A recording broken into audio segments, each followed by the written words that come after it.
Thank you so much. Good morning, everyone. I'm very happy to see all of you here today, and thank you for joining us. And hello to everybody also who's joining us online. We've been really looking forward to this conversation. The topic for the session is novel discoveries and meaning making. They are risky and challenging, but with a transformative potential. And we want to explore the potential and as well as the risks that are involved in creating scientific breakthroughs with you. I'm joined in this session by 4 speakers on the stage and 3 online.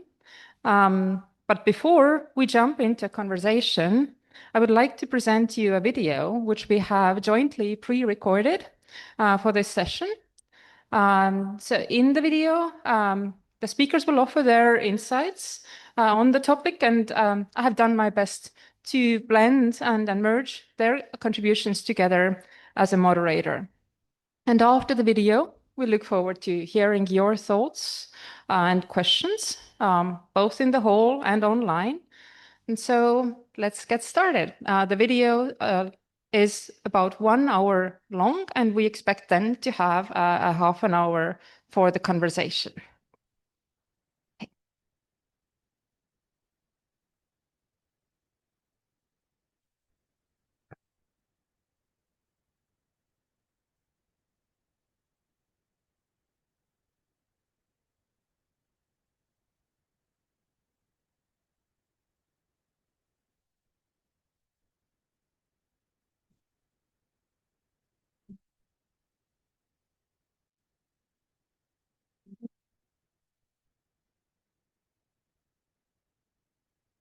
Welcome, and thank you for joining us. There is a topic that sits at the very heart of scientific progress: novel discoveries and novel meaning making, and the paradox that defines them. They are risky and challenging, yet they carry extraordinary transformative potential. Novel discoveries rarely emerge from safe or predictable pathways. They often begin as fragile ideas, unpolished, uncertain, and easy to dismiss. But when given room to grow, when we dare to pursue them despite the risks, they reshape our understanding of the world. They shift paradigms, provoke new questions, and open possibilities we didn't know existed. And discovery alone is not enough. New meaning-making, how we interpret, frame, and understand what we find, is equally essential. It can take the form of a new reading of a concept, a fresh argument that unsettles established doctrines, or an alternative framing that exposes assumptions we have long taken for granted. Novelty in interpretation is often subtle but profound. It determines whether insights remain isolated breakthroughs or become catalysts for broader scientific, societal, or cultural change. Yet pursuing the new, whether in knowledge, methods, interpretation, or practice, comes with real challenges. Novelty often confronts existing structures, the way we fund research, the way we evaluate it, the way we define success, and the way institutions respond to uncertainty. These structures can limit risk-taking, even when the greatest advances require it. So we should explore this tension that sits at the very heart of scientific progress. Why is novelty so difficult to support? What makes it worth the risk? And how can we create conditions where discovery and meaning-making can truly flourish? This discussion is particularly important in the context of rapid technological change, shifting political climates, and evolving academic structures. Science advances not through papers or grants, but through real discoveries. And although knowledge creation does entail risk and failure, we might need it now more than ever, not just because it can reshape scientific paradigms, but also because it can transform the structures of research and society. To lead the way towards a discussion, I start exploring these topics among an exceptional group of scholars that represents both young and senior academies, scientific disciplines across humanities, social sciences, medical sciences, and natural and technical sciences, and many countries across cultural contexts. Our aim is to think openly and critically about the nature and value of novelty in scientific research, how novel discoveries and meaning-making happen, how we recognize them, and how we nurture them, and how we enable their transformative potential in the current context.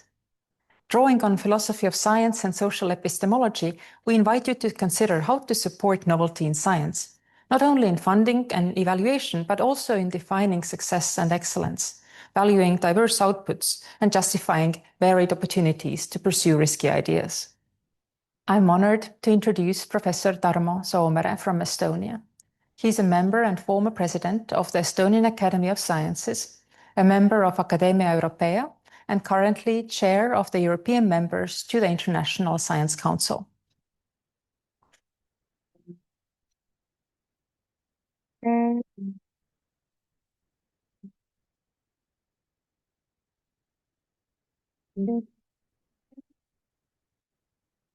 Dear colleagues, many keywords of this session, like novelty, breakthrough, discovery, and especially innovation, are often used, hypnotically saying, in a highly varying context.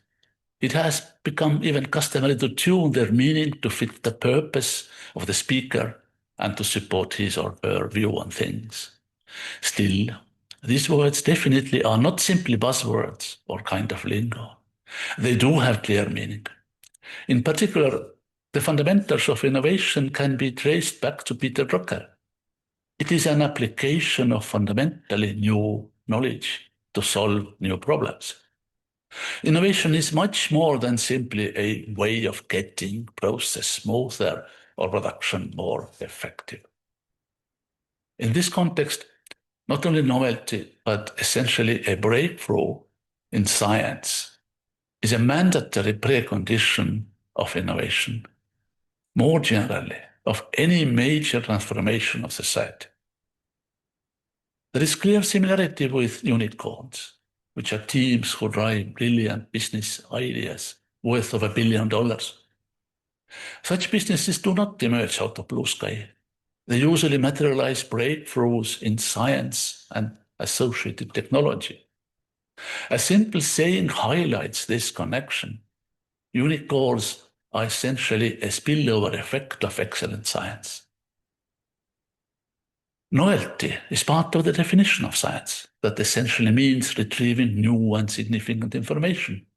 What is not new is not science, and generally cannot fuel a breakthrough or innovation. The most complicated item among these words is breakthrough. Everybody likes it. Many claim to have reached it, but a few have really done it. Not all science belongs to this category, but some does. Measuring of science is already a headache. Identification of breakthroughs is much more complicated. Paraphrasing words of George Box about models, all metrics and rankings are wrong, but some are useful.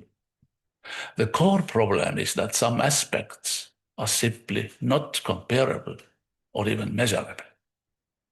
This is a generic problem in social sciences in general and in science about science in particular. Remember the words of George Vaillant.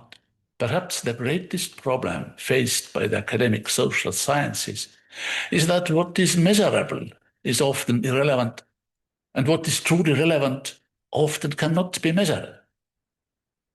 The degree of usefulness of metrics strongly depends on not only how professionally different kinds of metrics and rankings are designed and evaluated. This degree even more strongly depends on the context. Many commonly used rankings and metrics are focused on measurable achievements in the classic, mostly English language science landscape. They almost ignore science produced in other languages, be it Spanish, Chinese, or Russian today, and even larger variety of language in the past, and often together with breakthroughs described in these languages. This feature essentially is a bug. It distorts and normally diminishes both standing and perception of science performed in many places. It is one of intrinsic components of a gradient between so-called global north and global south. But if we look closer, a similar or even more contrast gradient exists in the east-west direction. clearly in the Asian continent, and somewhat sheltered, but perhaps even stronger in Europe. This is why young academies, together with Berlin-Brandenburg Academy of Sciences in Germany, have initiated so-called Reclaiming Europe initiative to make European society and science connected and great. We, I mean here so-called Western science, have overlooked this aspect for decades. The presence of such gradients has enormous cost for the entire mankind, possibly even larger cost than keeping science for males only for centuries.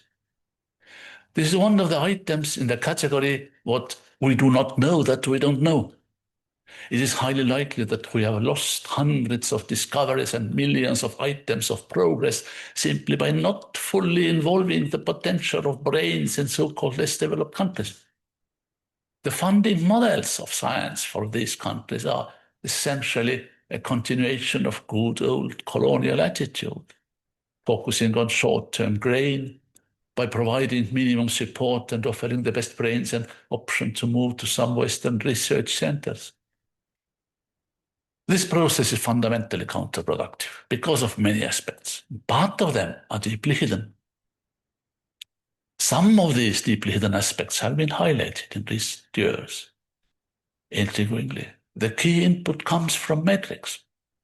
For several decades, the total research output measured, for example, in peer-reviewed publications has doubled every 9 years. This is a much slower pace than the Moore's law for capacity of processors, but still amazingly rapid. However, at the same time, the proportion of scientific breakthroughs in this avalanche of results has greatly decreased, roughly about 10 times, and in all disciplines. It is, of course, debatable how to identify a breakthrough or a genuine discovery. There are still some more or less reliable indicators of such publications in terms of time evolution of citation metrics. Two categories can be singled out. First, publications that create a new big picture from pieces of a puzzle so that there is no need to refer to any previous study. And second, publications that correct earlier shortages and offer a radically different solution. And this analysis reveals a highly interesting feature. The number of such publications, breakthroughs or genuine discoveries per year, has remained more or less constant. This conjecture is not only highly inconvenient or even alarming. It may have steep political and financial consequences. The taxpayer asks, why I should pay for massively widening science when real benefit is produced by a few? This is a completely valid question, and we scientists must provide a convincing answer. Some attempts to answer this question have already failed. Fortunately, the taxpayer is not yet informed about these failures, but the scientific community has been told about that. First, remote work and virtual compilation seem to provide a great, effective, and especially cost-effective solution for reaching discoveries in tight cooperation. This has been already proved as a dead end or even blunder. This kind of cooperation, virtual cooperation over Zoom or Teams, is a perfect way to complete projects, but ideas are created from face-to-face interaction. A hurting conjecture is that exclusively relying on remote connections has clear negative impact on reaching breakthroughs. Second, we are used to think that big teams are more effective to reach new horizons. This is wrong, not in each single case, but statistically. Small and flexible teams have better chances to reach discoveries. These two features may be the reasons why the normalized impact of Estonian science or science in Iceland is at the top of the world. It might well be that fragmented research landscape and mostly small teams are the key. There are more uncomfortable conjectures. Third, we have used to believe that very strong academic leaders create entire generations of excellent young scientists. Shortly, if you want to get Nobel Prize, start your career in the lab of a Nobel Prize winner. A dedicated analysis has shown that this is also wrong. The probability of surviving of young researcher on the academic landscape is clearly smaller for those who have started their career in a large team or who have had extremely productive mentors. These examples of counterintuitive but carefully validated features, not bugs, of that academic landscape are not only interesting things to know. They may lead to major modifications of science policy landscape. They may lead to extensive political pressure and controversial financial decisions that endanger our common future. Some of the related ramifications are evident in the recent science policy decisions of the United States and some other countries. We are therefore facing the times where many intuitively feasible ways forward that have served as excellent solutions in the past are becoming problematic and have either to be reconsidered or reshaped. On the one hand, the classic arguments about science as public good and foundation of better future do not necessarily work anymore. On the other hand, the words of Shimon Peres are still valid. Without science, we can't remove poverty and cannot reach peace. There is clearly no alternative to science in terms of making our future worth of living in it.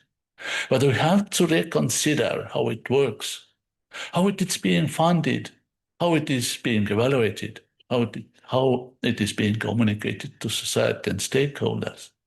And most importantly, how it should be shaped to reach solutions and breakthroughs and not only mountains of publications. It is up to us whether we simply observe how the road to discoveries is changing, or we are committed to change the road to discoveries. Thank you.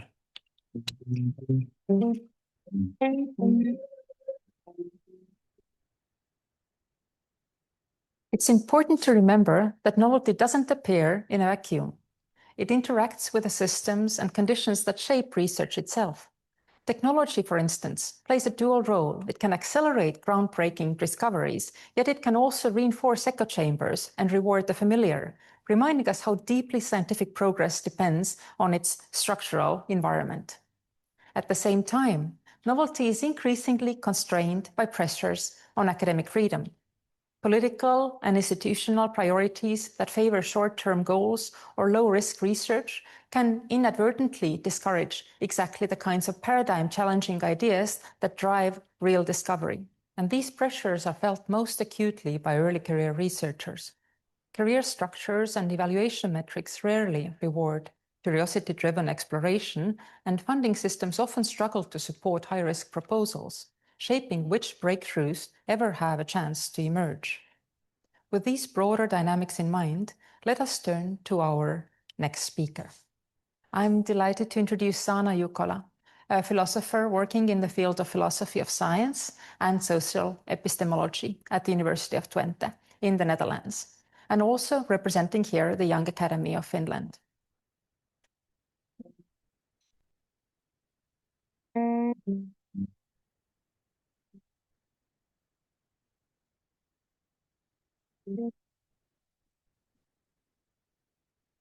What drives many young academics is not only enthusiasm about their topic, but fear and worry.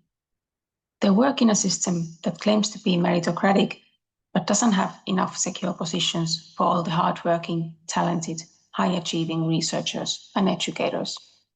What does this imply for novelty in research? I claim that in the current system, which is characterized by fierce competition, there's a certain tension between what has traditionally taken to be meritorious and the conditions for producing truly novel research. Social epistemologists such as Helen Longino have long argued that diversity of points of view is a necessary condition for breakthroughs in science. Without critical debate, which rests on the availability of different positions, uncovering biases in existing views can't be done. Novelty thus requires space and time for taking part in debates and developing alternative positions. However, certain practices that have been used for assessing excellence seem to hinder critical debate. For example, publishing in top journals has often been taken to be necessary for building a truly meritorious CV. It has been argued that this guides researchers to conduct work that is in line with the views held by the editors and reviewers of those top journals. Using resources to build projects that truly take alternative positions then might not be smart, especially if one wants to have a CV that is competitive in the current system. We thus have to ask, how can we address such systemic factors that potentially limit novelty in research? For example, how should research evaluation take into consideration the competitive nature of the current system and the limits that that poses, especially on young researchers?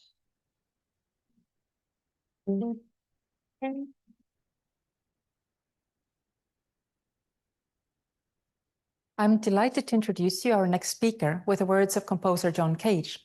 He said, "I can't understand why people are frightened of new ideas. I'm frightened of the old ones." This fearlessness in the face of the unknown is at the heart of the next talk. Very few places in the world treat free improvisation not as an eccentric side practice, but as a discipline worthy of deep study. The Estonian Academy of Music and Theatre is one of them, and for the past decade, Jaak has been at the center of this remarkable work. In a world increasingly organized around metrics, predictability, and reproducible outcomes, Jaak invites us to consider improvisation as an existential stance, a way of thinking that protects risk, honors the unknown, and keeps human creativity alive. His remarks point towards an institutional agenda that recognizes improvisation not as an artistic niche, but as a vital epistemic resource, one capable of reshaping how we teach, research, and imagine knowledge itself. I'm pleased to welcome Jaak from Estonia, researcher and lecturer in improvisation at the Estonian Academy of Music and Theatre, and a member of the Estonian Young Academy of Sciences.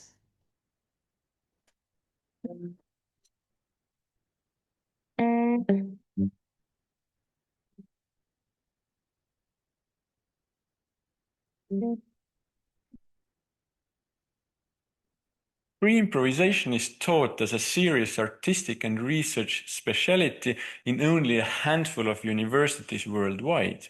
One of these is the Estonian Academy of Music and Theatre, where I have been teaching it for 10 years, and where doctoral level improvisation education is unique.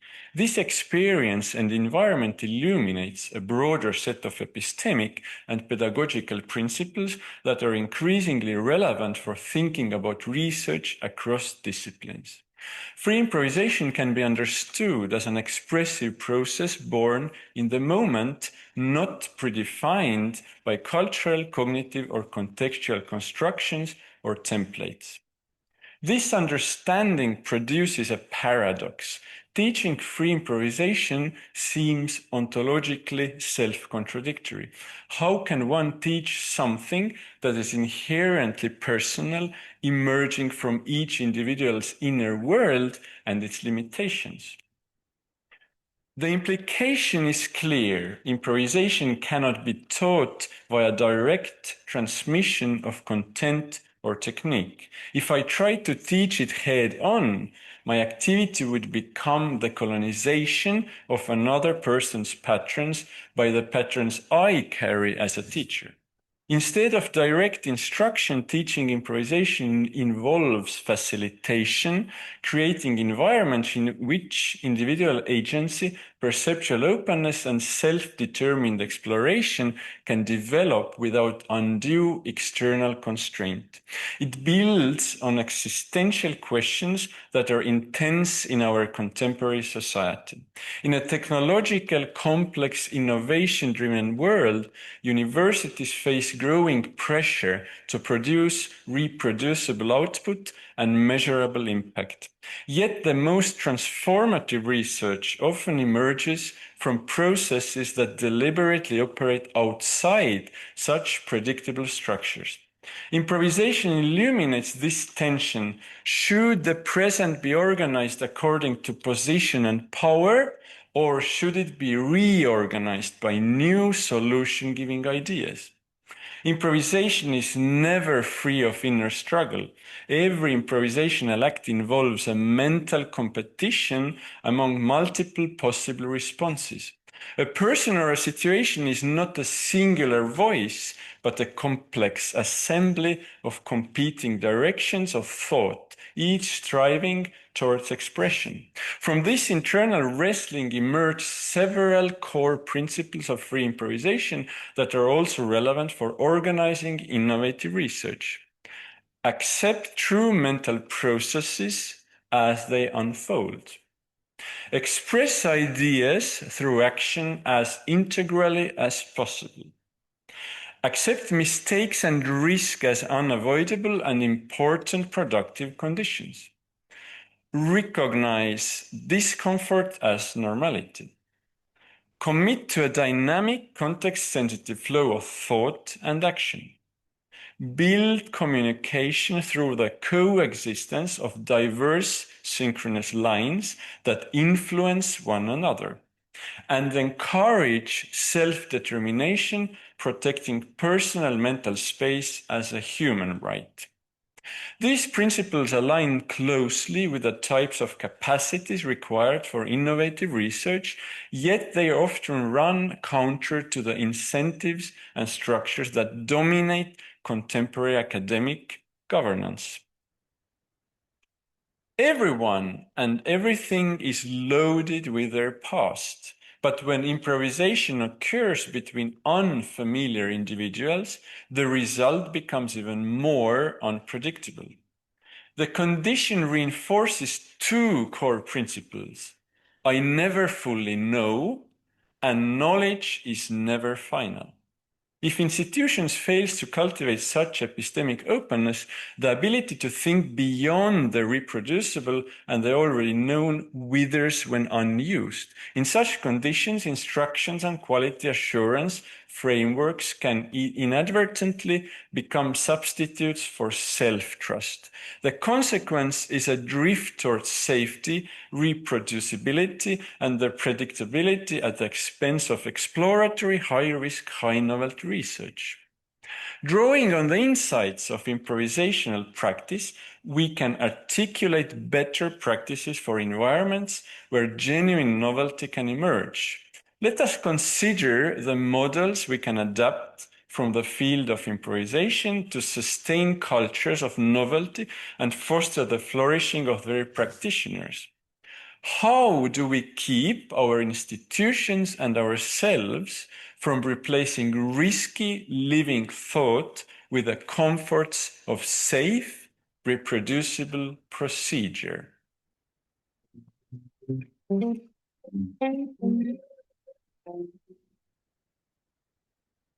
This is a good moment to consider some of the deeper questions that sit beneath today's discussion. Why are we, as researchers, and as a society, so drawn to everything new? Why do we pursue research in the first place? And what is it that makes novel discoveries and new meaning-making truly valuable?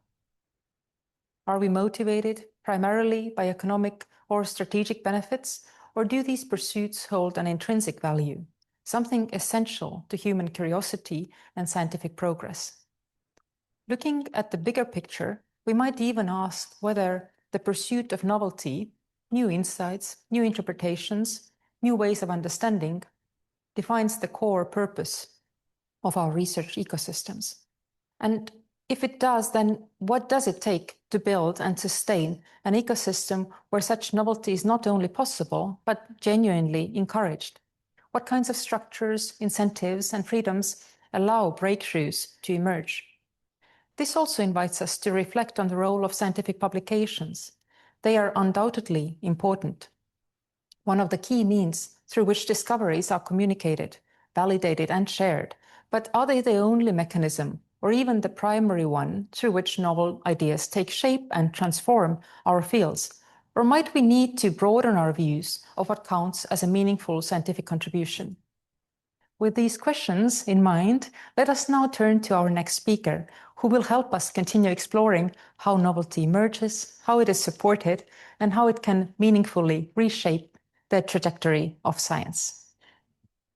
I'm delighted to introduce our next speaker, Heli Valtna, a physicist, co-founder of the deep tech startup Light Code Photonics and research fellow in innovation policies and ecosystems at the University of Tartu in Estonia.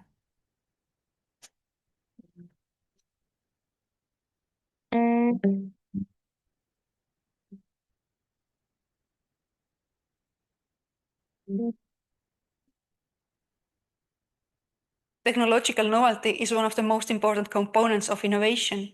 It is the object of desire, capable of helping one win a war, gain power, or simply live a good life. Over time, the innovation process has become increasingly complex. Today, humankind is learning to master open innovation. At its best, it combines contributions from multiple organizations, each playing a vital role in the process. Innovation extends beyond the technical subject matter. It calls for new approaches to organization, culture, funding, marketing, and manufacturing. Those two are innovations.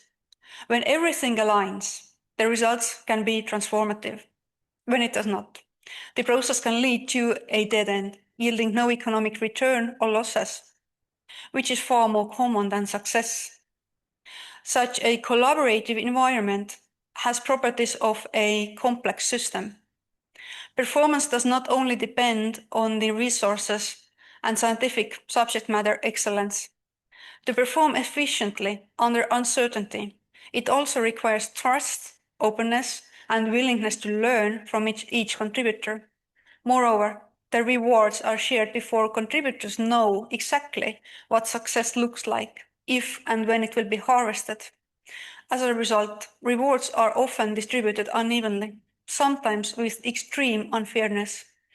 This very nature of innovation invites the less visible forces of human nature to the table. Innovation is often held back not by lack of knowledge, skill, or motivation, but by strong emotions inside us: fear, greed, and envy. Those tend to surface under pressure or in the wake of success. To harness innovation fully, we must first mature, both as individuals and as societies. While we build novel technologies, technologies teach us how to be human by mirroring back who we are as individuals, societies, and economies.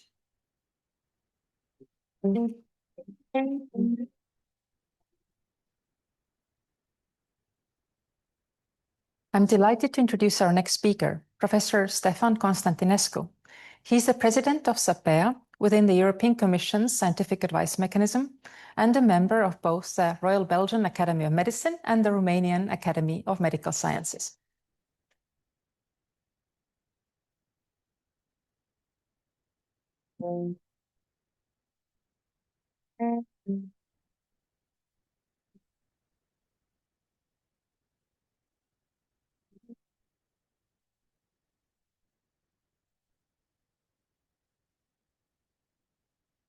I would like to thank the organizers for inviting me to this extremely interesting session.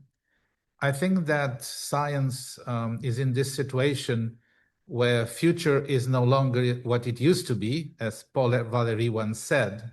Science is under extreme pressure because we have constraints, material constraints, societal constraints, and I think that the question is how to foster very good research that brings breakthroughs, discoveries, and novelty, and then impact on society. And I think that we have short-term and long-term issues.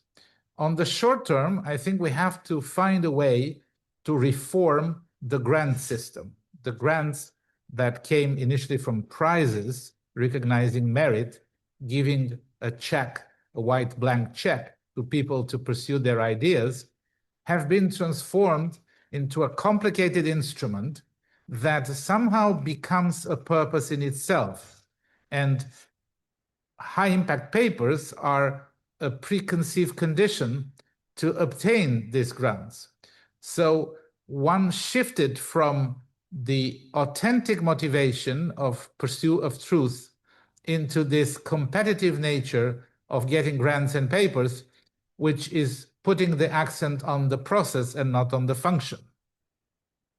Now, eLife, the journal that was started and edited initially by Randy Shackman, had the fundamental principles that I think would be a solution to this problem, because journals have to evolve, and the simple open access solution has not solved the problem. And with respect to the grants, I think that we are having too many people that are talented and deserve to be funded, and the funding is simply not sufficient. The study section, the panels, do not have enough experts in the actual areas, and many times the grants are awarded simply based on rewarding high-impact papers. So I think those are the things that especially young academies and academies in general and academia should propose to society in a convincing way, so that we change these instruments that are instruments from 30 years ago when the science was different than today. But on the long run, I think that the fundamental problem is at the level of universities. So if we want to have in the future generations good science that would bring prosperity and health, we need to take a very, very close look at how universities function, because scientists are generally recruited from the universities, and that's where most of the discoveries occur. Of course, also in research institutes linked to universities. So I'm going to take 3 examples. In Western Europe, universities are confronted with a huge number of students because politicians have made it that everybody wants to go to the university. And then just by inertia, a lot of people enter master's and PhD. This leads to the fact that professors sometimes have to do only teaching. And this separation between teaching and research is very dangerous. It's very dangerous because in front of a university student, a professor is authentic, legitimate, only when she or he has done some discoveries or some original things in their past and can represent that discipline. And this, the presence of very good scientists as professors is important in the undergraduate world, not only at the PhD and postdoc world, because teaching large auditoria of undergraduate students will leave an impact on their scientific education early on. And some of those will become the business people and the politicians and the society that then will decide on the future of science in the future. The second issue that I wanted to mention is that in Eastern Europe, the situation is different. The funding is very, very poor, and then the funding is under the form of a contract in which the scientists must absolutely do everything they said they will do in the next 5 years, which of course is unpredictable and is dependent on the results. Finally, in the United States, universities have shifted 25, 30 years ago to a model where business is extremely involved in the science. And this has some positive consequences, but in the end, I think that there is a dose-dependent problem in which if too much business is involved, and that rather than the originality and the academic interest in a non-directed way is not favored, then we have a problem, and then we're going to retard progress. So my message is that either political or business interventions have to be carefully examined so that they do not really impact the very fragile fabric of science, which requires talented people, motivated people, difficult people, critical people to be at the right time at the right place, benefit from intellectually honest environments, and only those kinds of mixtures of things can induce breakthroughs that we all want, that will impact life and will develop societies. Thank you.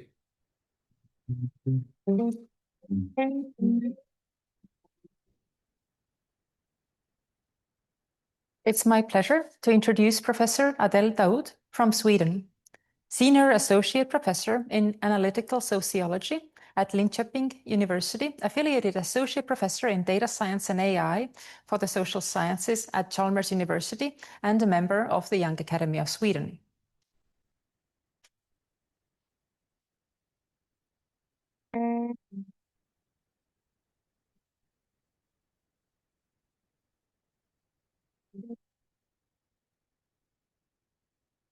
Academia loves novelty, and academia hates novelty. Sounds absurd, right? But let me explain this paradox.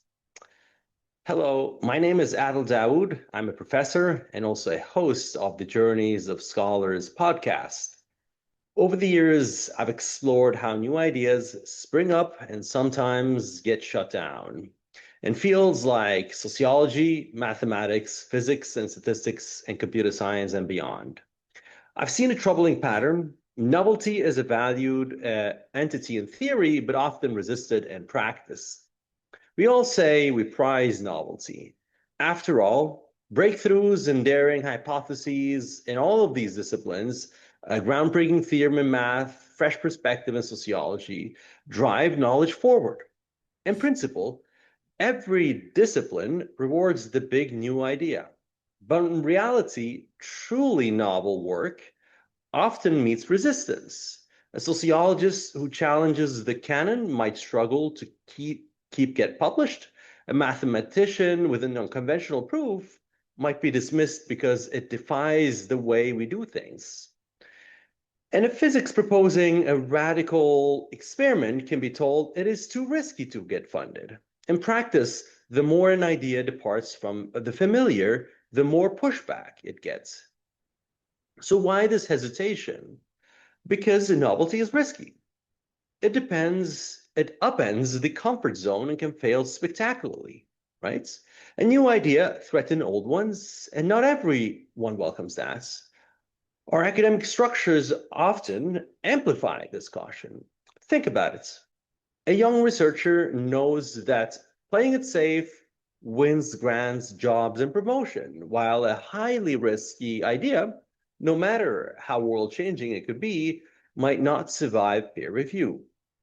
Funding agencies and journals often claim they want groundbreaking work, as long as it's not too groundbreaking.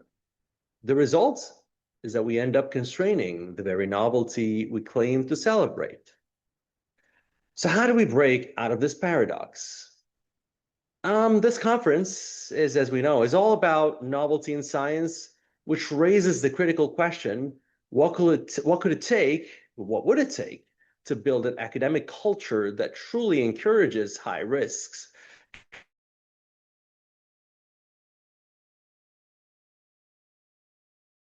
Evaluations or in the entire system to ensure the next bold idea gets its chance to thrive instead of being stifled? Well, that is a good question. I'll leave you with this critical insight or question. If we truly value novelty, how will we redesign academia to reward it instead of really now, as we're doing, stifling it?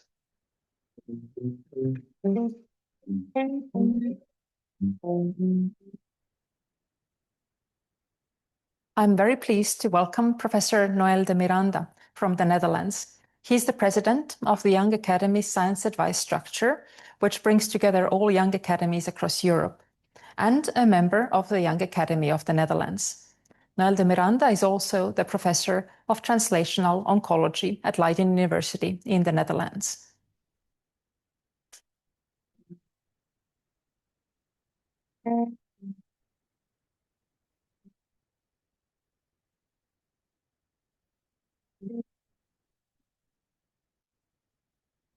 Over the past years, it has increasingly become the norm that researchers must demonstrate how their work will lead to short or mid-term societal and economic benefits.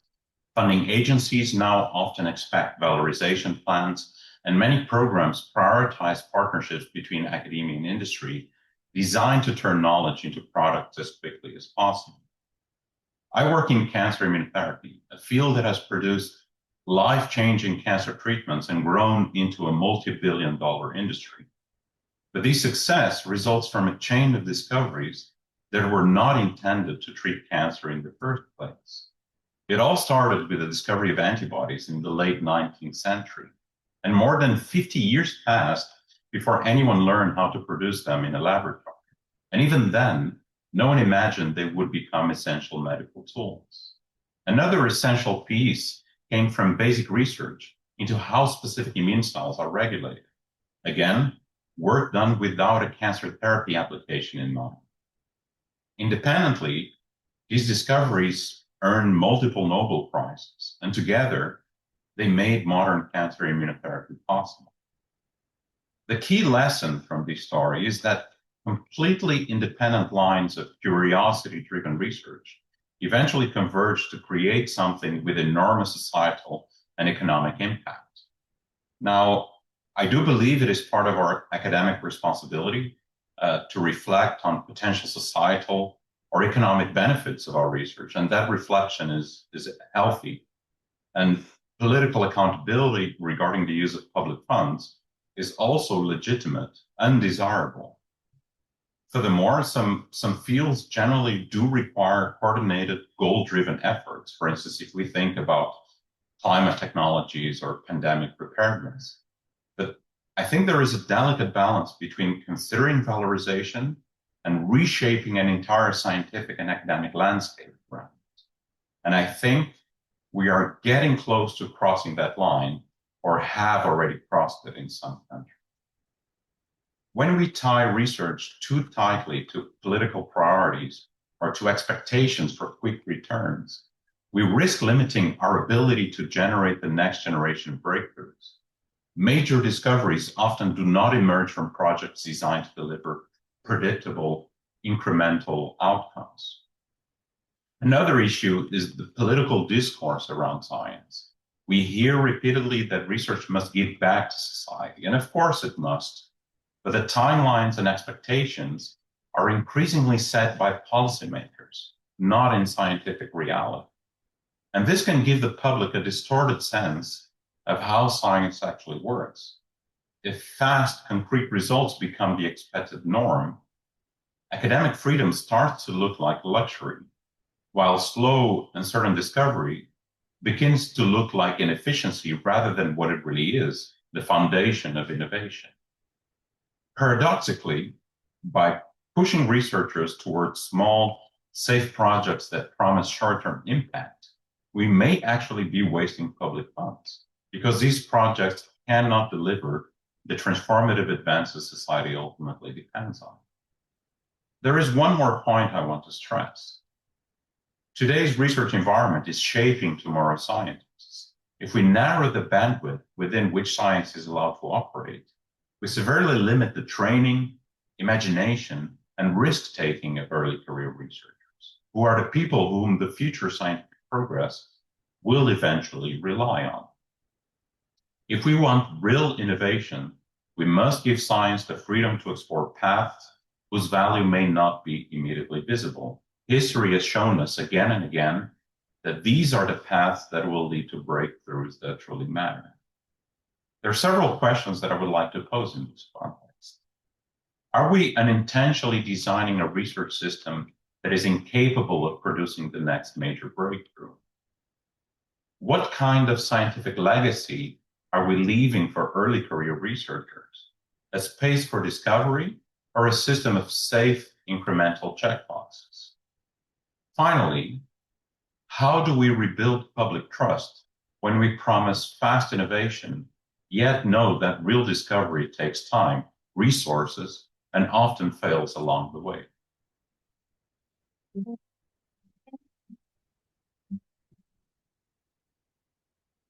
It's my pleasure to give the floor to Sebastian Porsdam-Mann, a philosopher who has done truly impactful work in the field of philosophy of science.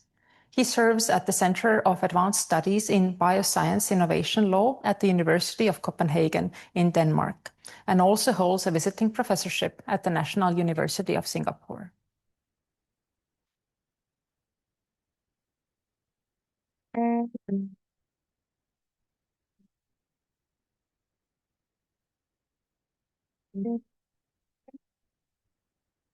Dear colleagues, esteemed members of the National Academies, my name is Sebastian Porzaman, and I'm recording this from Copenhagen.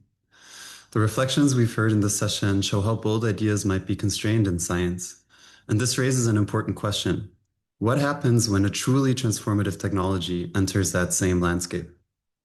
Let me discuss the example of generative AI, which offers extraordinary new possibilities.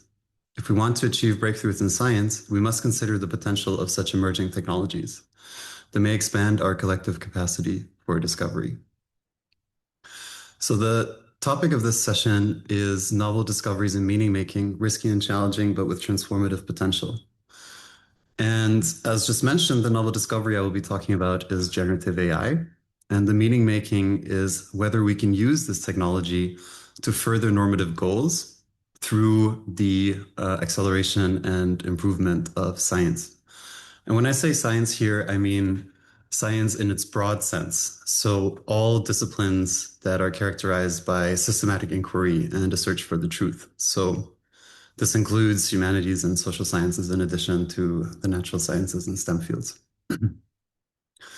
And in my talk, I'll be making the case for the benefits side, not because risks don't exist or aren't important, but because the risks and challenges are already amply covered in the existing literature amongst my AI ethics colleagues, as well as in regulation. The EU AI Act, for example, discusses only risks and challenges and does not discuss proportionality or benefits at all.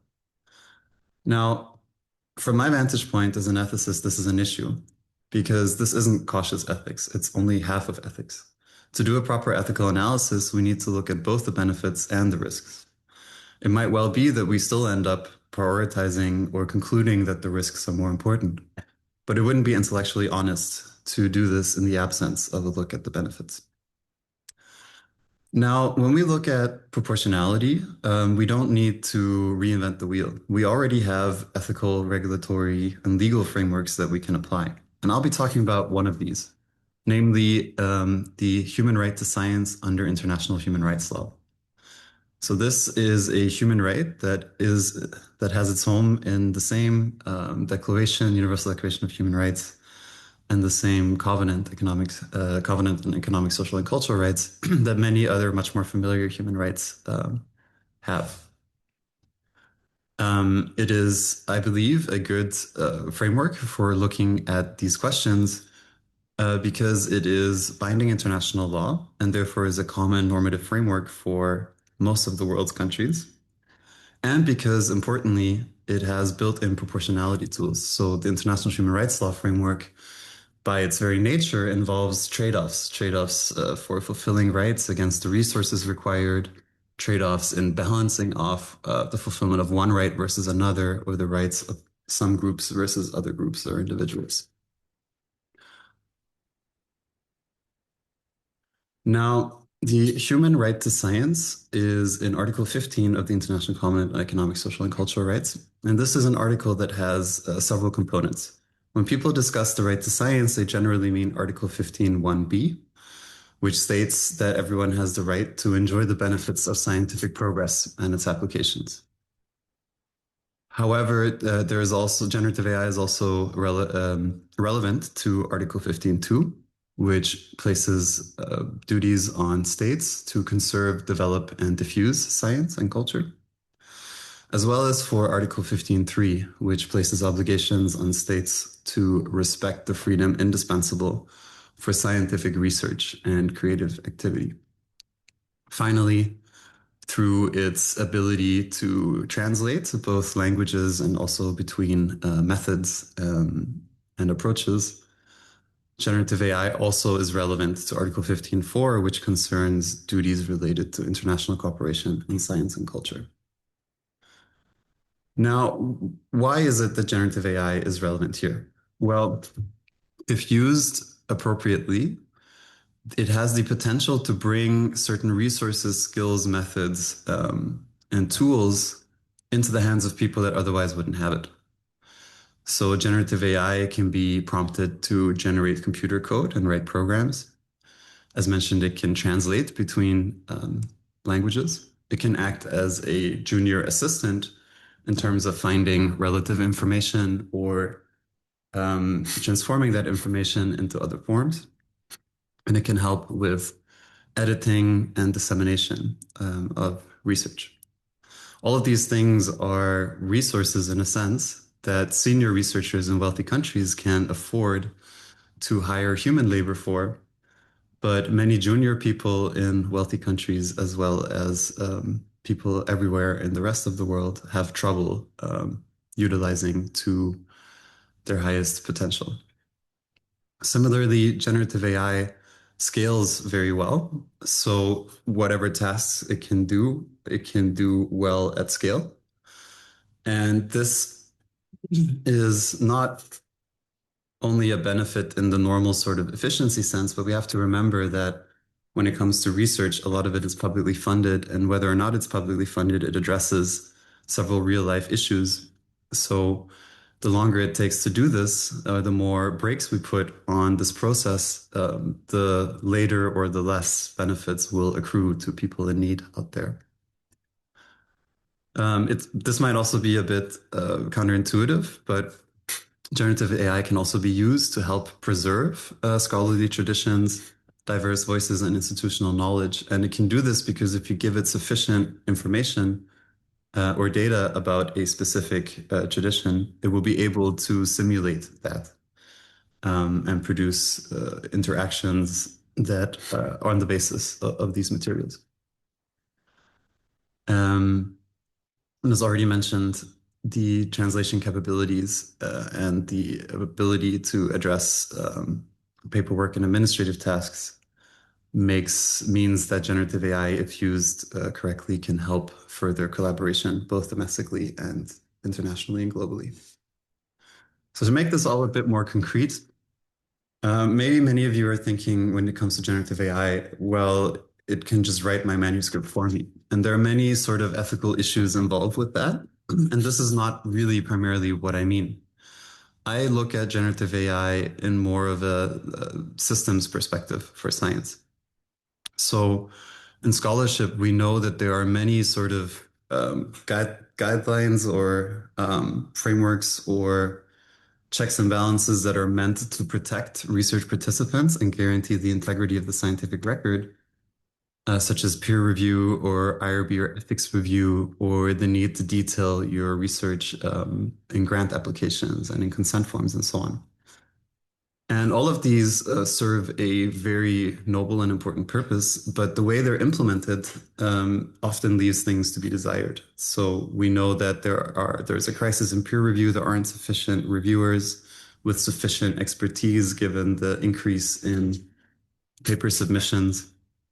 We know that IRB and ethics review committees are heavily understaffed and under-resourced. We know that grant applications take way too much time given the amount of funding that they give. And consent forms likewise are mainly or often reduced to institutional liability shielding rather than actually a process that is meant to explain the details of research to participants and make them understand the risks and benefits involved. So these sort of peripheral areas are areas that where I think that the generative AI can be used to speed up the research process without necessarily sacrificing on quality in ways that further these normative goals related to science as reflected in Article 15. And similar things can be said for science communication. Something that AI does incredibly well is translate your research into not only other languages, but also different reading levels, different communication styles. As I mentioned before, it can also help you program. So previously you would need to have years of experience with Python or some other programming language in order to do scientifically useful computation. But these days it is possible to instruct language models in your native language. And then the language model will create the computer program for you. And similar things can be said for literature synthesis. So all of this matters because we need a clear-eyed view of both the benefits and the risks for something that is so fundamental and something that is poised to make such a huge impact. Whether you like it or not, this technology is here. It is being used. We know this from several studies. And we have to deal with it in a way that's intellectually honest. And this shouldn't really be controversial. It's proportionality is a historically well-known ethical principle that is considered foundational to ethical analysis. And it is legally required not only under international human rights law, as I just mentioned, but also in EU law and in many domestic legal traditions. So I'm going to finish where I started, saying that even if we ultimately focus or end up judging that the risks are more important than the benefits, we must first take the benefits seriously. Because if we get this wrong, we could be missing a huge opportunity to advance human knowledge and well-being in ways that further normative goals. Thank you so much for your attention, and I look forward to the question and answer.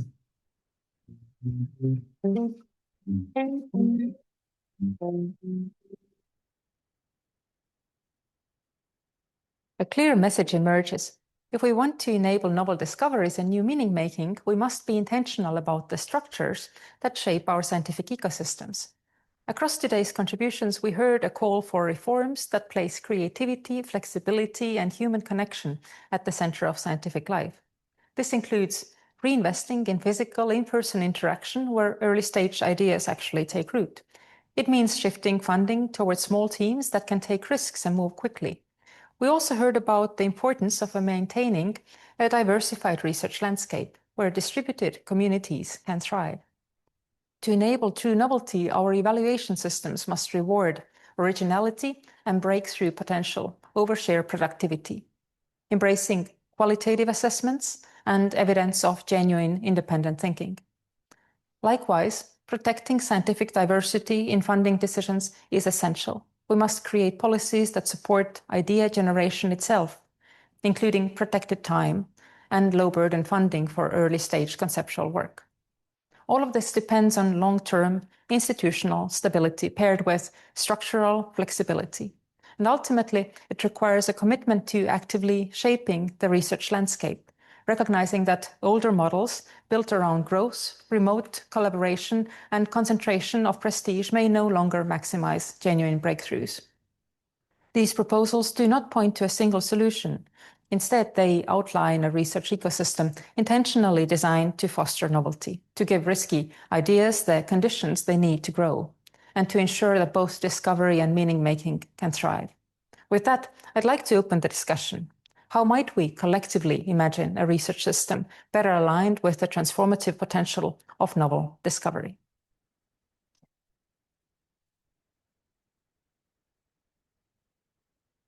So thank you for being with us to hear the contributions. Thank you to all the speakers for their contributions. And with that, I'd like to open the discussion. Hopefully, we've given you some food for thought, and I would be delighted to have your questions, both to the speakers who are joining us right now on the stage, as well as the speakers who are with us online. And so let me open up the discussion with my own question, but indeed, I already see hands raising, so I am looking forward to hearing your input in this discussion as well. And hopefully there are people joining us online. So if you want to ask your questions while joining us online, please feel free. We are happy to take the questions that way as well. My first question goes to you, Tarmo Soomere. Since you were our first speaker, hopefully the microphones are working well and everything functions now in live just as well as it did online before by video. So Tarmo, you mentioned the initiative of Reclaiming Europe. And I believe it carries a message for the international audience here, in fact. Could you take a couple of minutes to help us understand the way in which Reclaiming Europe initiative has been conceptualized and what importance it might carry for the audience that we are speaking to here? Yeah, thank you very much for picking up this topic. The basics is actually very good. It's consisting of two counterparts. First, on the one hand, everybody knows that diversity is good, because not only different questions are being asked, but questions are being asked differently. On the other hand, everybody knows that polarization and strong gradients are destructive. So we are in this field of tension between those two categories. We know that gradients are worldwide, very strong, and the global north and global south is a subject which is discussed every day. But even stronger gradient exists in east-west direction in Europe. And it is not natural. It's not created by climatic conditions or geographical conditions. It's mostly artificial and even in some sense intentionally created. And if I go into details, then, for example, the war in Ukraine, the aggression of Russia against Ukraine, it's a consequence of such gradients or even counter-reaction of such gradients to the existence of countries, two clusters of countries with extremely different value systems, extremely different quality of life. And we may think that one of those clusters should belong to the garbage heap of the history. But the existential question now is which one?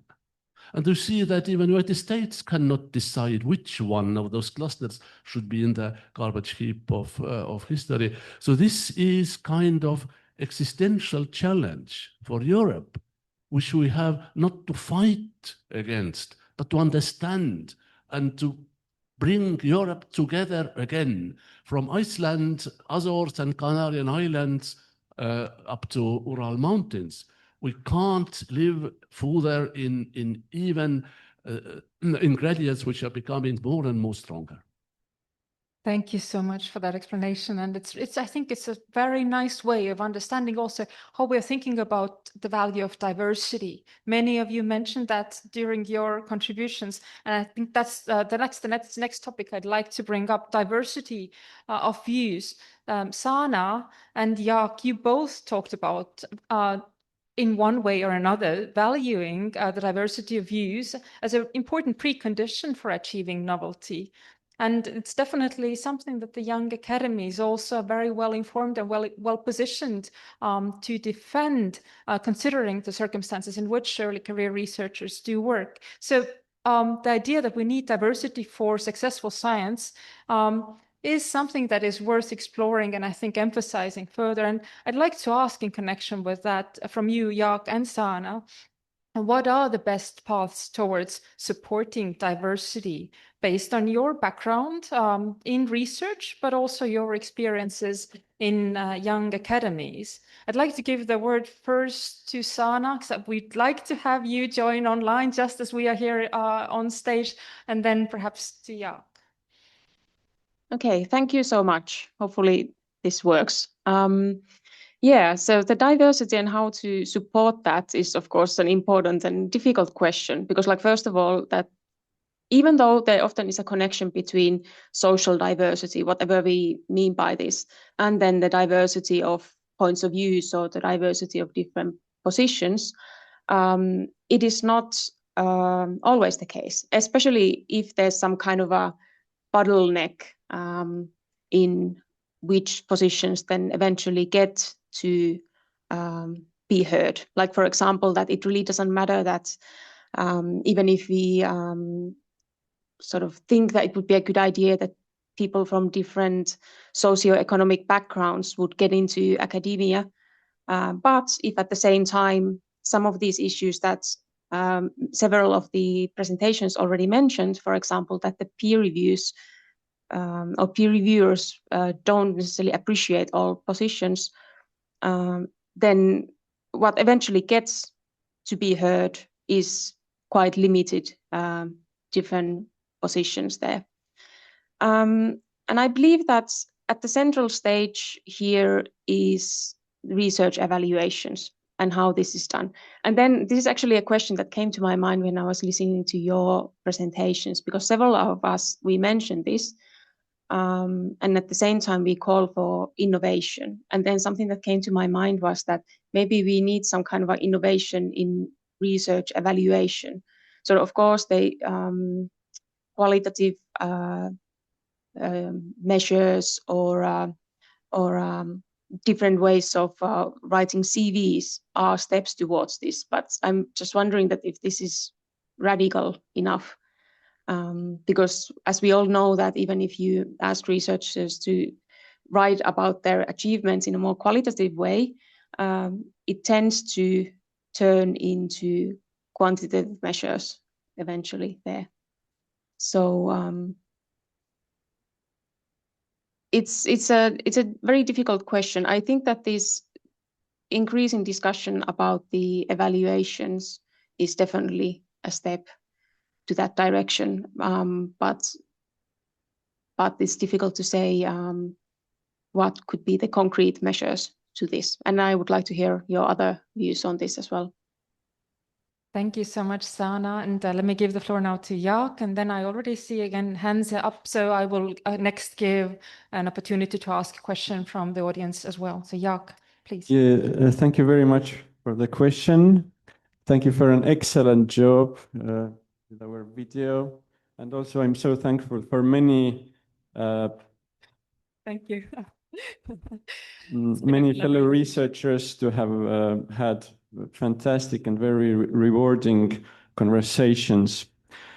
But going to the point, I would say that it's very easy to talk about those values and being heard and diversity, etc. But it's much harder to find ways how to implement it. And for me, that's the question. What can we really do to bring on a change? And there are several thoughts I could share. The time is very limited, so a choice has to be made. But I would say that as Ismail pointed out, hypercollectivity is happening. But I would actually word it differently, that hypercollectivity brings on hyperclusterization. And if you are familiar with Baader-Meinhof phenomenon, which states that we build around what we know, there is always a tendency to just stick to what you already know and what is comfortable for you, for us. So we are building those bubbles. Then from artistic situations, I would ask the question, we are all decent people. We don't argue, we don't punch each other, but we go to the movies and watch films where people are shot, terrible things happen. We come out from there and we feel good. Why is that? And I would say that we all hold a facade here as well. We are not as good and not as beautiful actually as people as we want to show ourselves to be. And here is the question, because we like to talk about beautiful things, but what can we do on the root level, not going from top down, but down to the top to make a change? And as an improviser, I'm very often in those situations where people from different backgrounds, different culture meet. And it's interesting and very rewarding to watch what happens then. And I would say that there is a price to pay always. And usually the price is discomfort. It's never comfortable to go out of your borders, to expose yourself, feel something bizarre, etc., etc. It's the same that we as, let's say, senior researchers, if somebody novice reaches us and asks this naive and simple questions, do we actually engage? Or do we feel that I have this shield here protecting me and I would rather walk away, etc., etc.? And for me, this is the price we need to pay on the root level to bring on a change and actually establish a new culture of research, which has been basically talked by everyone here. And my question is how to research the barriers that create clusters. What are the methods to cross them, and what is the price? And as I think Sebastian also brought out, risk and benefit, that's also something to calculate. And I would say that I like Gödel's theorem of incompleteness basically states that every time the context changes, the laws which worked before won't work anymore as they did. And it's also with the structures. It's also on the individual level. If we are going out of our comfort zone, the situation will become erroneous. There is a mistake. And that's what we have to accept. And when we talk about the mistake, there is a relevancy of mistakes. And for me, this is a very important question, because some mistakes are not rewarding. We really don't get anything out of this. It just goes to the garbage bin. Other mistakes are very rewarding, and something can pop out which is unexpected. And then also, if this happens, what is the price? What do we have to pay? For example, maybe it's an extreme question, but would we be up to giving up our position if we know that somebody is clearly more brilliant and has more excellence? Would we stick to our position, get this money, this comfort, or would we make an interchange? And I think these are the questions that actually are framing this current system and also becoming a burden. And it's about values. If we go to the true values of science and research, all those, let's say, comfort and position related questions are challenged. Yeah. So I think I have said enough. Thank you very much. This has been very enriching. Thank you for these ideas. And indeed, we don't have that much time, but I see a hand up there, and I also saw a hand first here. So let me perhaps, yes, give the floor. Okay, thank you, Mark Warport. So I question some of your assumptions. I mean, firstly, it simply isn't true that innovation is slowing down. If you look at RNA vaccines, if you look at the discovery of gravitational waves, if you look at the human cell atlas, there is innovation happening at an extraordinary rate. Secondly, you look through a rather narrow time period. Through most of history, innovation has happened in the private sector. And if you look at the Bell Telephone Laboratories, 11 Nobel Prizes. And you haven't really looked through the lens of what does work in terms of innovation. So look at the Laboratory for Molecular Biology in Cambridge, funded by the government through a government research council, 12 Nobel Prizes amongst 16 people within the institution, and a further 12 Nobel Prizes from alumni. So I just think that you'd be much better in a way to look through the lens of what does work. And I think the assumption, look at what's happening in industry now. The truth is that industry and technology is the major funder. AlphaFold, which emerged from DeepMind, which you could look at as akin to the Bell Telephone Laboratories, that got a Nobel Prize within a couple of years of its invention, as it were. So I just sort of think you're only looking at half the story. And I think maybe you're looking through the lens of why universities may not be working as well as they were, but there's plenty of innovation going on. And I challenge your assertion that we're not making novel discoveries. We are, but we're doing them in a different way slightly. That's wonderful. Thank you so much for this contribution. That's exactly, I think, what we're looking for, basically asking the question, where does it work and where it doesn't? And what can we learn for the university systems from the experiences of other entities? There was a question here. Could I give you the floor, please? So I don't want to take so much time because I'm chairing the next session. I think my question relates to the artificial intelligence and its use in evaluating proposals, both for research grants, for awards. There's, of course, a tremendous potential for AI. But there is a caveat.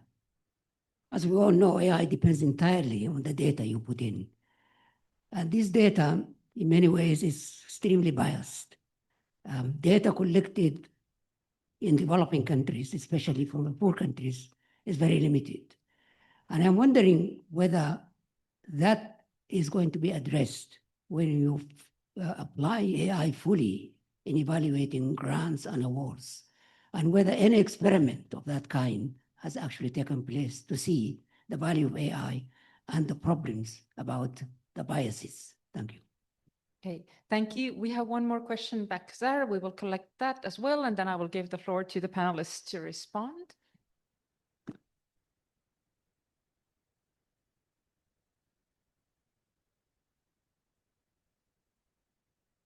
Thank you very much for an excellent presentation, very exciting and very sharp. I think I cannot help but emphasize a need for a reality check. I'm Zobi, by the way, of the World Academy of Arts and Science. Reality check in the sense that the presentation was a little bit too Eurocentric, if I may say so. What's happening on the international arena in other parts of the world is very different.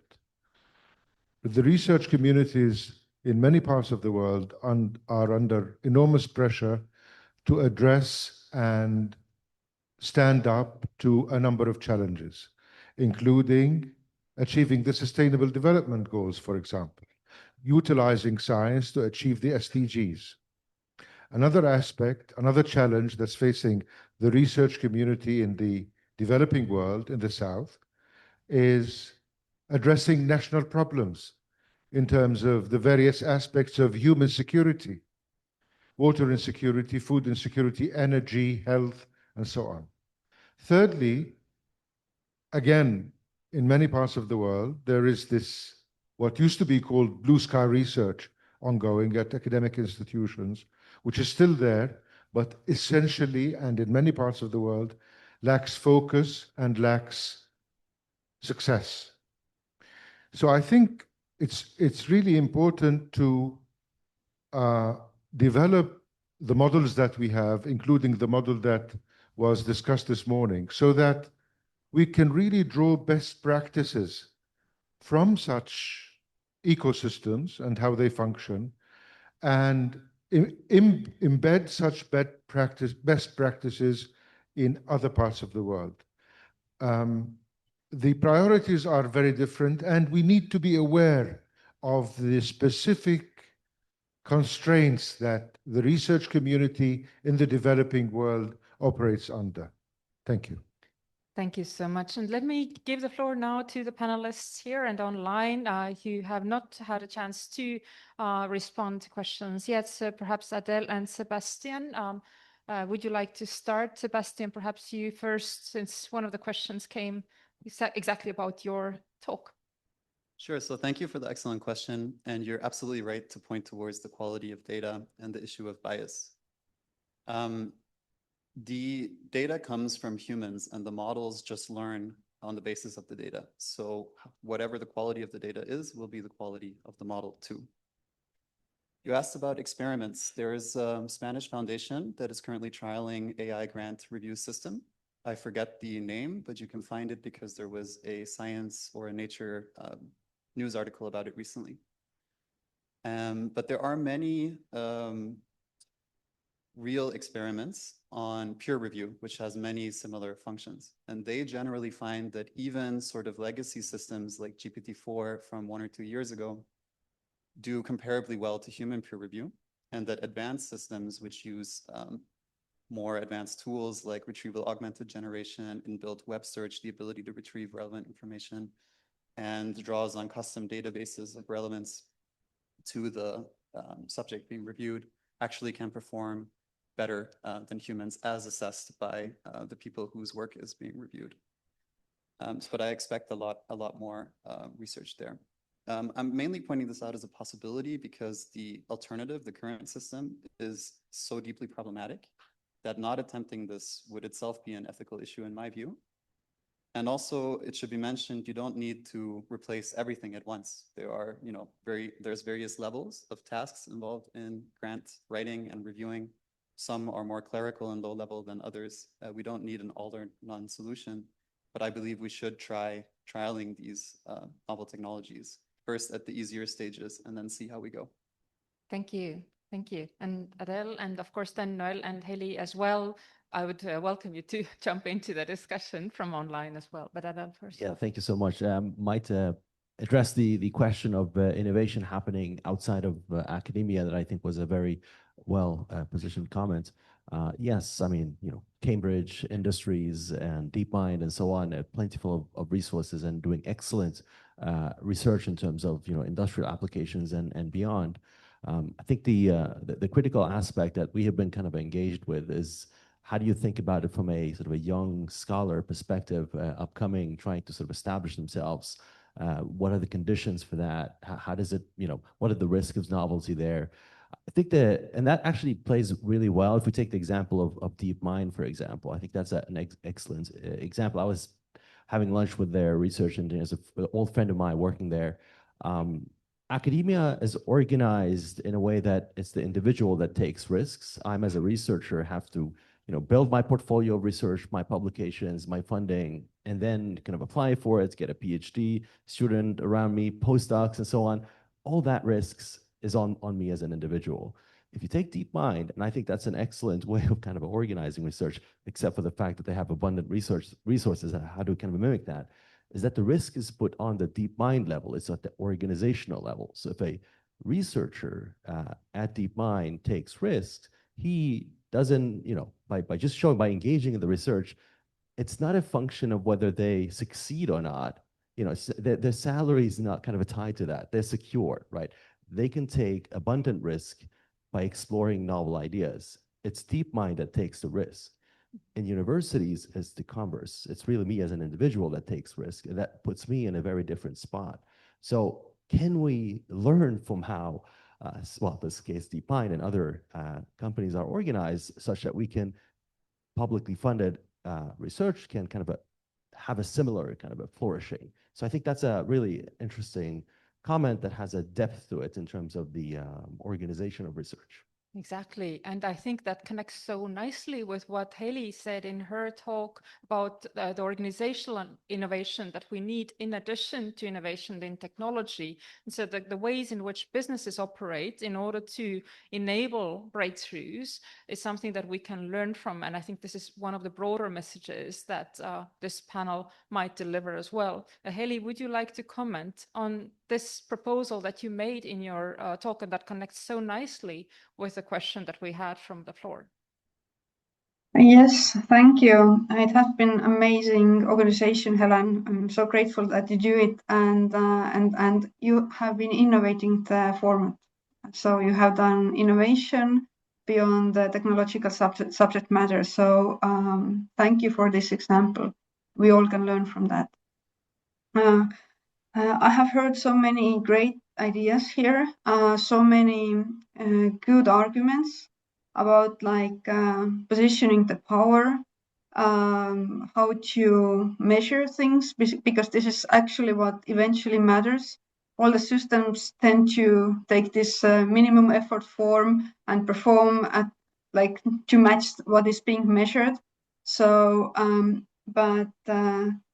as we are mastering this open innovation model that has the properties of positive sum game, and we are coming from the background of playing zero-sum games or negative sum games.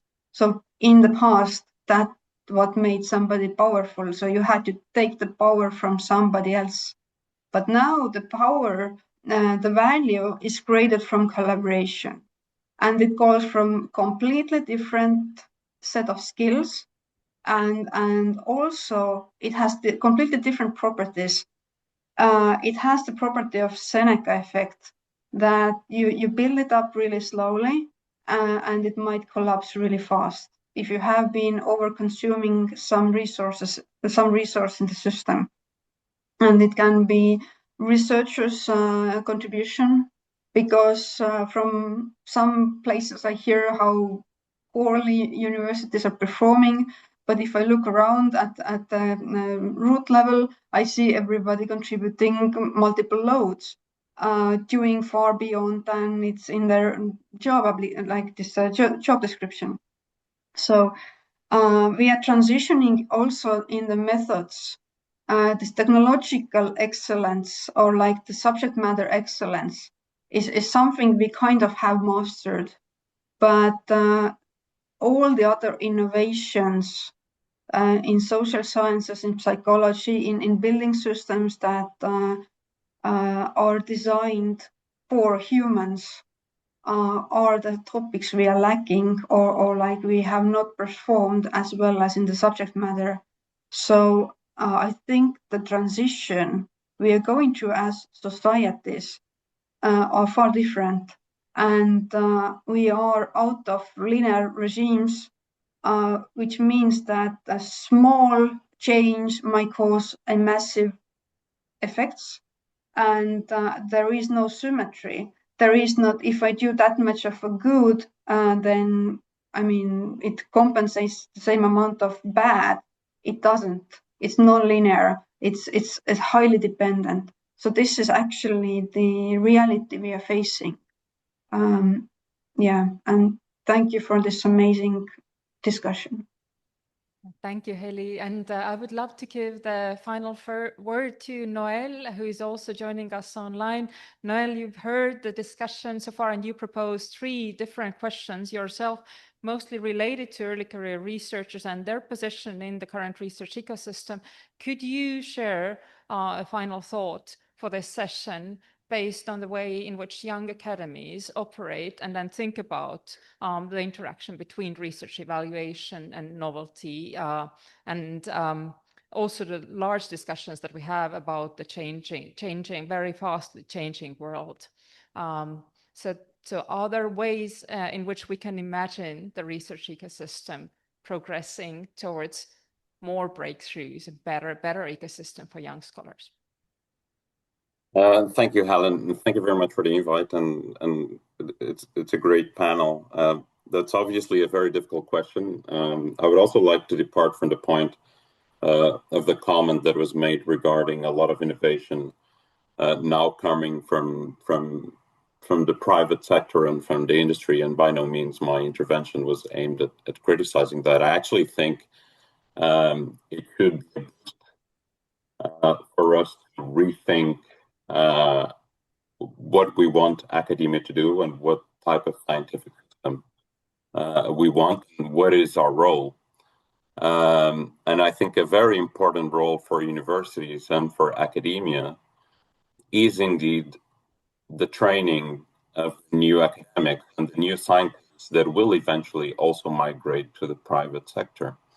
And at the moment, what we have in many parts of the world and in different universities is a very fixed, scripted scientific cycle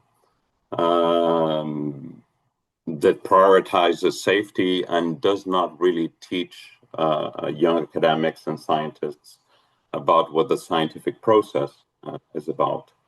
And that is one of my biggest concerns. That we are shaping a system that will not allow for optimal training of future scientists, or that will not allow scientists to explore and tap on their full potential. Thank you, Noel. And I think with this, we will conclude this session. The next session is already coming up in a few minutes. But I think one of the final words that I'd like to put forward and then keep in the air is intellectual honesty, which was a phrase that was used by a couple of our speakers. And it's just a red thread running through this discussion. Let's just be honest about what the system is like that we are creating and what is it that we actually want to create. And I think this is a broader purpose that we could keep in mind for the discussions going forward. Thank you all, and thank you for being part of the discussion.